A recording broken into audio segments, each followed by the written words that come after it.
तो न्यूजीलैंड में रिसेशन आ चुका है। अब आप बोलेंगे कि रिसेशन से हमें क्या लेना देना, तो यही सब आप इस वीडियो में जानेंगे कि रिसेशन आने से आपके लाइफ में क्या फ़र्क पड़ सकता है, अगर आप ऑलरेडी न्यूजीलैंड में हैं या आप न्यूजीलैंड आने का प्लान कर रहे हैं। तो वैसे तो ऑफिशियली गवर्नमेंट ने अभी अनाउंस नहीं किया है यहाँ पे न्यूजीलैंड में कि रिसेशन आ चुका है, बट अगर हम न्यूजीलैंड स्टैट्स को देखें तो उसके अकॉर्डिंग यहाँ पे रिसेशन आ चुका है।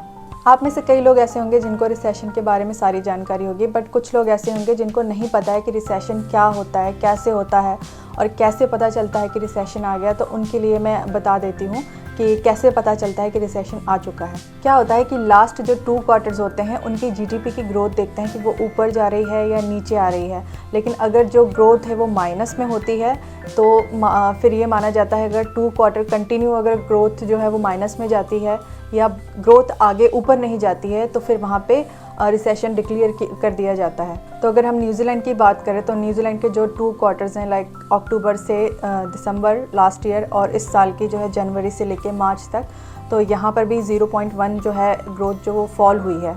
यहाँ पे भी मतलब ऊपर नहीं जा रही है जीडीपी की ग्रोथ। तो यहाँ पे जो न्यूजीलैंड का जो डाटा है हर चीज़ का वो एनजेड स्टैट्स के द्वारा रिलीज़ किया जाता है कि यहाँ पे क्या चल रहा है क्या नहीं। तो उसके अकॉर्डिंग अगर हम देखें तो न्यूजीलैंड में ऑलरेडी रिसेशन आ चुका है, बट वी डोंट नो कि गवर्नमेंट अभी तक अनाउंस क्यों नहीं कर रही है, क्योंकि अभी यहाँ पे इलेक्शन भी जल्दी होने वाले हैं। तो मे बी ये भी रीज़न हो सकता है इसलिए ये लोग नहीं अनाउंस कर रहे हैं ऑफिशियली। बट स्टैट के अकॉर्डिंग ऑलरेडी रिसेशन शुरू हो चुका है और चल रहा है। तो चलिए अब बात करते हैं कि रिसेशन से होता क्या है। पॉइंट नंबर 1, तो जब रिसेशन आता है तो बहुत सारे लोगों की जॉब चली जाती है। काफ़ी सारी जो कंपनियां हैं वो अपने एम्प्लॉयज़ को रिटेंडेंट कर देती है, जॉब से निकाल देती हैं। पॉइंट नंबर 2, जॉब ढूंढना बहुत ही ज़्यादा मुश्किल हो जाता है क्योंकि काफ़ी सारे लोग अनएम्प्लॉयड हो जाते हैं और जो आपका कंपटीशन है वो काफ़ी बढ़ जाता है, इसलिए आपको जॉब ढूंढने में बहुत ज़्यादा मुश्किलें आती हैं। पॉइंट नंबर 3 जो सबसे ज़्यादा इंपॉर्टेंट है कि कॉस्ट ऑफ लिविंग है जो वो बहुत हाई हो जाती है, जो कि ऑलरेडी न्यूजीलैंड में चल रही है क्योंकि हम लोग बहुत स्ट्रगल कर रहे हैं प्राइजेस के मामले में। ऑलरेडी जो अगर देखा जाए पिछले 6 महीनों में प्राइजेस इतने ज़्यादा इंक्रीज़ हुए हैं हर चीज़ों के, ग्रॉसरी में हो या आप रेंट की बात कर लो, हर चीज़ में इतने ज़्यादा प्राइजेस बढ़ रहे हैं कि यहाँ पे लोगों को सर्वाइव करना मुश्किल हो रहा है। अच्छा, कॉस्ट ऑफ लिविंग से मुझे याद आया कि हमने कॉस्ट ऑफ लिविंग की काफ़ी बार वीडियोस बनाई हुए हैं एवरी ईयर, जो भी प्राइजेस वगैरह थे इंक्रीज़ या कम हुए थे।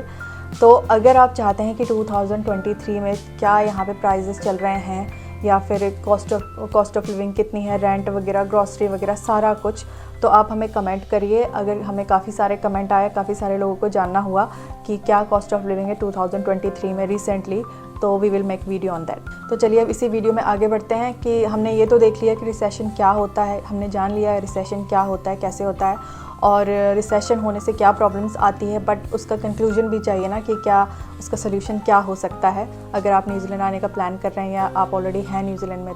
तो कंक्लूजन में अगर मैं अपने अकॉर्डिंग बताऊं तो मेरे हिसाब से 2 सोल्यूशन है। तो उसमें जो है सोल्यूशन नंबर 1 वो ये है कि थोड़ा सा वेट कर लीजिए सिचुएशन ठीक होने का या रिसेशन ख़त्म होने का, और उसके बाद आप न्यूजीलैंड आइए।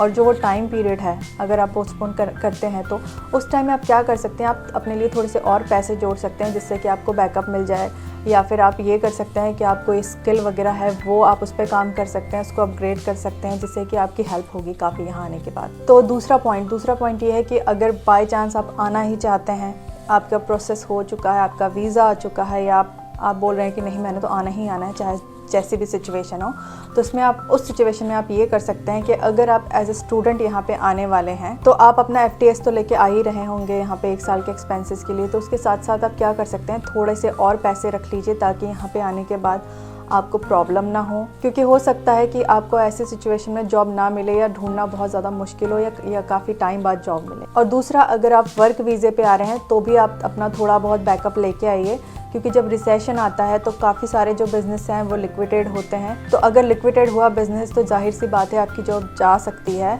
भगवान ना करे ऐसा हो। बट हमें जो है हम इतनी दूर आ रहे हैं तो और इतने पैसे लगा कर आ रहे हैं तो हमें हर सिचुएशन के लिए प्रिपेयर होना चाहिए। इसलिए आपके पास थोड़ा सा बैकअप होना चाहिए कि अगर वैसी कोई सिचुएशन हो गई तो आप एटलीस्ट यहाँ पे रह सको और अपना जो भी है सर्वाइव यहाँ पे कर सको। क्योंकि जब यहाँ पे कोविड हुआ था तो वो भी एक अनफॉर्चुनेट इवेंट था, अनएक्सपेक्टेड इवेंट था। तो उस टाइम भी काफ़ी लोगों की जॉब गई और जो जॉब नहीं ढूंढ पाए उनमें से काफ़ी लोग ऐसे हमारे हैं नॉन में जो जो वापस इंडिया गए हैं या वापस अपनी कंट्री गए हैं। तो हमें इन सारी सिचुएशंस के लिए तैयार रहना चाहिए, प्रिपेयर होकर आना चाहिए। तो आई होप आपको वीडियो ये हेल्पफुल लगी होगी, इन्फॉर्मेशनल लगी होगी। और अगर आपके और कोई भी क्वेश्चंस हैं तो आप कमेंट करके पूछ सकते हैं या आप हमें इंस्टाग्राम पे मैसेज कर सकते हैं। तब तक के लिए bye bye, see you in next video.